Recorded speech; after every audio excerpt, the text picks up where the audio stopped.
성탄절인 오늘 공수처가 윤 대통령에게 두 번째로 소환을 통보한 날입니다. 윤 대통령 원래는 오늘 나왔어야 되는데 끝내 응하지 않았습니다. 윤 대통령 측의 대변인 그리고 변호인으로 알려지고 있는데 정식 선임된 건 아닙니다. 어제 이런 얘기를 했습니다. 오늘은 지금 기자들과 접촉을 안 하고 있다고 하더라고요. 대통령은 수사보다 탄핵 심판 절차가 우선돼야 한다. 그러니까 탄핵 끝나고 나서 수사를 받게 해달라 이런 내용인 것 같아요.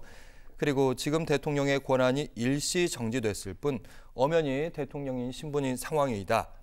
그러니까 석동현 변호사 법률 자문의 얘기는 이런 겁니다. 박근혜 전 대통령 때 얘기를 다시 하는 것 같습니다. 그때 당시에 탄핵 심판되고 박근혜 전 대통령이 검찰에 출석하지 않았느냐. 윤 대통령도 그랬으면 좋겠다는 바람. 그런데 박근혜 전 대통령 때는요, 내란과 관계된 게 아니었습니다. 국정농단이었고요. 근데 이제 대통령 신분이라 하더라도 내란이나 외환 관련된 부분은 현직에 있음에도 소추가 가능합니다. 즉 수사가 가능하다는 얘기죠. 그래서 두 가지가 저는 함께 가야 된다고 생각합니다. 이게 따로 분리해서 탄핵 먼저 하고 그다음에 수사를 해야 한다는 건 말이 안 된다고 보고요. 기본적으로 헌법에도 보장돼 있는 현직 대통령이라 하더라도 내란이나 외환의 위기를 불러왔을 경우에 그런 죄가 있다고 판단될 때는 수사가 가능합니다. 현재 나온 여러 가지 증거들로 봤을 때 내란에 혐의가 있다고 볼 수 있기 때문에 저는 수사와 탄핵 절차는 함께 가야 된다. 국민들도 그걸 원하고 있고 지금 관련된 내란 종사자들이라고 표현되는 분들 이런 분들은 다 지금 구속이 되거나 수사를 받고 있잖아요. 지금 내란 주범이라고 볼 수 있는 윤석열 대통령만 수사를 안 한다. 그건 말이 맞지 않습니다. 그런 점에서 본다고 하면 수사와 탄핵 절차는 함께 진행돼야 된다. 이렇게 생각합니다. 알겠습니다.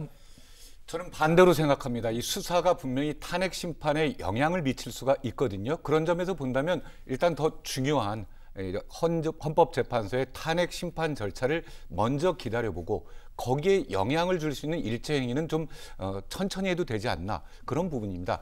우리가 어떤 같은 사안에 대해서 두 개 수사를 할 때 혼란만 있고 어차피 영향을 주게 되지 않습니까? 예. 그런 면에서 본다면 윤 대통령 측에서는 헌법재판소의 심판이 먼저다. 그걸 좀 기다려달라. 그런 부탁을 한 거로 볼 수가 있겠고요. 예. 그리고 좀 아직까지 준비가 덜 됐기 때문에 그런 면에서 좀 더 준비 기간도 달라. 그렇게 이해해 주셨으면 좋겠습니다. 네, 두 가지 길을 함께 가라는 최진봉 교수님 말씀이 있었고 손범규 시당위원장은 이제 탄핵 심판이 먼저가 아닌가 이런 말씀을 하셨는데 근본적인 질문이 이런 것 같습니다. 그러니까 방금 전에 최진봉 교수께서도 외환과 내란은 좀 다르다, 경우가 다르다, 뇌물 혐의와는 다르다 이런 말씀하셨고 또 경우에 따라서는 최근에 내란이 지금 끝난 게 아니라 내란의 그 성격의 계엄이 지금 끝난 게 아니라 지금도 여전히 내란은 지속되어 있는 거 아니냐. 이런 주장들도 있습니다. 네.